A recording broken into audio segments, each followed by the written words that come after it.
I'd be happy to. So Youth for Change is a small not-for-profit charity located in the West End of Toronto. We provide arts education for really marginalized youth, ages 16 to 29. And marginalized can be anything that is unique to that individual that basically they define as blocking them from being able to succeed. I'm the executive director. I've been with the charity now for just about 2.5 years. So I came on board to rebuild the charity, and I was starting to do a really good job of that. And then COVID hit, and then I had to figure out how to do it all over again. So it's been an interesting 2.5 years. And the cool part is that with the arts that we offer, fashion, photography, DJ, graphic design, and web development, we've had more kids coming through our program through COVID than we did prior to. And that's because we were able to leverage the incredible artists and mentors that we have working with us, and we dispatched all of the equipment out to the kids. So DJ equipment was sent home, sewing machines sent home, cameras sent home, licenses were provided to all the graphic kids, and then we ran online additional workshops. So yeah, we're a small, hearty, strong, surviving little charity in Toronto that is sternly rebuilding.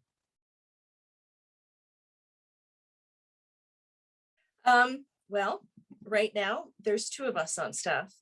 When I came on board, there was me and my program manager who was working 2 days a week. So clearly I couldn't run the agency, develop the program, do the fundraising with just 2 of us.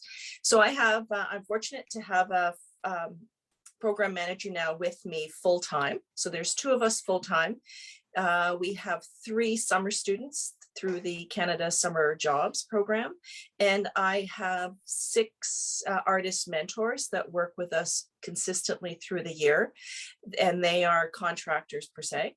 And then I have an abundance of volunteers that come and go depending on whether we have event planning or mentorship or volunteer gigs in the community for photography or DJ. So we've got quite a few volunteers, and the numbers I can't really tell you because it varies. I know at some points we have over 100 volunteers with us depending on an event. And then we have our board of directors, which I believe we're at 9. I may be wrong, but I believe we're at 9 board volunteers. I have to say I haven't really had any challenges because I haven't followed any rules. And you can't break the rules if you don't really know what they are. And up until this point, we were trying to, the organization had gone through a significant change. And so I had a hard time locating the previous HR policies. And then somehow I came across your business. And I thought, why reinvent the wheel if I can just tap into your company?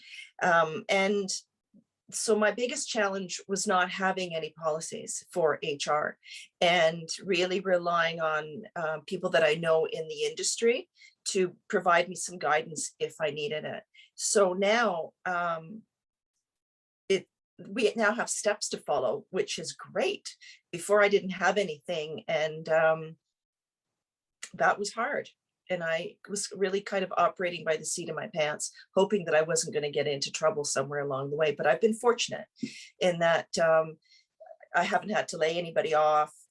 With COVID, we actually expanded Perry's role, my program manager's role, because the need for his position expanded as we were more virtual and whatnot. So the biggest challenge was not having any rules.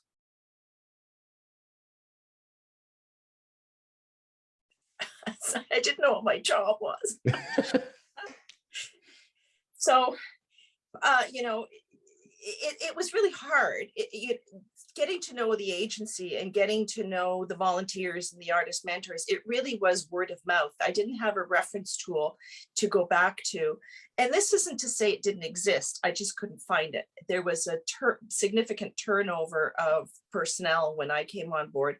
And so I didn't have that. So I really relied on the board to guide me and tell me whose position was what the artist mentors did, how to hire, how, when do we need a vulnerable sector check, how to performance reviews, how were they done, what are the requirements. Yeah, I was totally lost when I came on board. I come from an environment where we had really strict HR policies, and part of your onboard orientation was going through and reviewing policies, procedures, etc. And it felt a little foreign not having access to that. So part of my orientation with the organization was really trying to pull all the bits and pieces together to put shape to something that was really a fantastic charity. And so when I came on board, I wanted to rebuild that. But as a traditional manager executive, I like to have, policies and procedures in place, but I didn't have that. I couldn't locate them. So coming on board, the orientation was on a very personal level of interviewing people and getting to know people, and then relying on my own skills and expertise of what I've done in the past to be able to, hire, review, put basic guiding principles in place, and kind of, I've got a skeleton of a charity, and now putting all the meat and the muscles and everything back into play was really what was required. So HR Covered, actually, around the same time that I was learning about HR Covered, I actually found all of our policies and procedures that were retained by an outside legal firm. And what I found was, when I was able to do the comparative, the old policies and procedures were really outdated. And what was beautiful about the new policies that we ended up getting from HR Covered was it included everything around health and safety, not only health and safety in general, but health and safety also related to COVID. And that was really good. And we know that health and safety standards over the last year and a half have changed significantly, and even office protocols and absenteeism, etc. So much has changed. And the fact that we were able to kind of push a button and say, hey, you guys do it, and then we'll review it, was magical. Now, I know that we're at a process right now where we're reviewing the work that you've done for us, and there's personalizing that we have to do. So we're just at that point right now where we're doing the easy work, where we're filling in the gaps. And I feel far more comfortable as a manager, as an executive, knowing that I have an up-to-date, standardized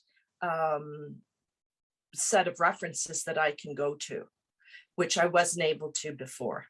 It was really significant for me. It actually allowed me to be able to focus more energy and time on building the public visibility of the charity, and not so much the infrastructure around the safety mechanisms and the employee requirements.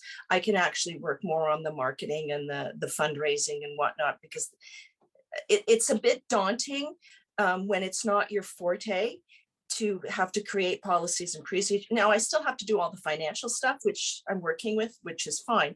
But the other stuff, when you don't know the legalese of human resources, it's a little daunting. And the fact that you guys simplified it for me and just gave me a document that I could use, it was fabulous.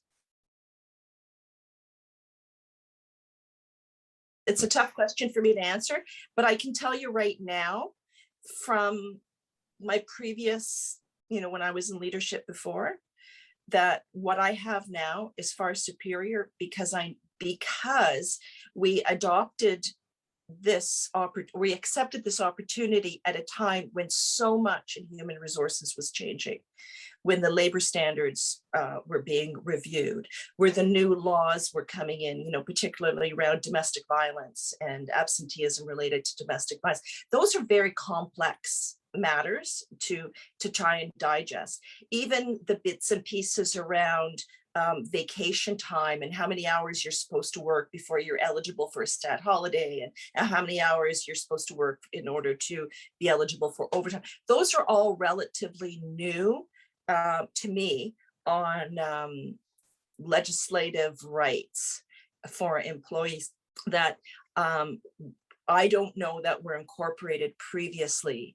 And so I feel that we are now current and can comfortably reflect and say these are the Canadians, these are now the current standards, which to me is comforting to know. And I know in my previous place of employment, where the new laws around absenteeism and domestic violence and entitlements on days off and paid days off and all of that, it was so confusing to decipher it. So I'm glad you guys took care of that for me. Perfect. Well, I mean, our conversations have been fleeting but productive. And I've had the privilege of meeting with a couple of people. And I think I met with you first on the phone. Did I meet with somewhere? I think I met with you. And then someone else came on board, and then they couldn't make it. And then I met with someone else. Anyway, it's been smooth. It's been shockingly smooth, actually. I was interviewed on the organization, the history, as much as somebody wanted to know. And then poof, next thing you know, within a very short period of time, I don't even think it was a month, when the document was turned around with us being in this fabulous set of HR policies and procedures. So it was quick. It was smooth, easy, and you know, I envisioned originally that, oh my God, they're going to come in, they need to see all our policies and procedures. It's going to feel a little bit like a financial audit, and it's going to take forever, but no, easy peasy.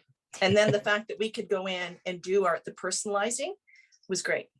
And I've actually promoted you to other smaller charities, and I think you're actually working now with one of them that I linked you up with. So I think you're a priceless, valuable service to particularly smaller charities that basically need to get their act together.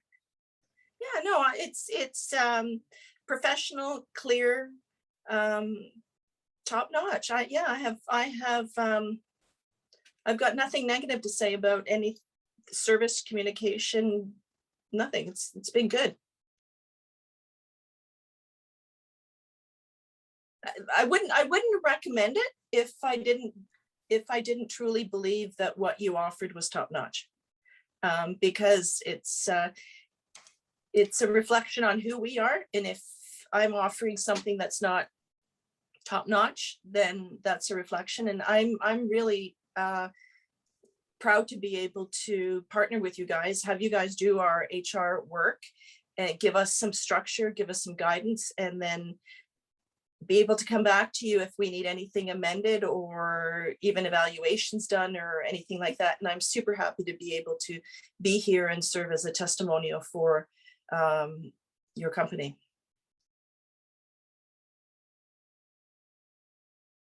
For a number of reasons. Number one, what's your time worth as a HR manager for a company? Evaluate your time and evaluate how much time you want to put into creating something that can be easily created by somebody else. So I find that my time is valuable. It's not my forte. And for the cost of what you do, it ends up saving us money, because I can actually go and raise money as opposed to spend time drafting something that I'm not good at. And so there's efficiencies, significant efficiencies. And the other piece is that it's current. You're committed to upgrading and keeping on top of all new laws and legislations coming out. So if it's, if we need to know something, I know that we're going to know it, as opposed to me needing to worry about being current. And you guys are the specialists, and as a small charity, I can only learn so many new things at once. And the fact that I didn't have to invest in learning this was great. It was a cost saver for a small charity.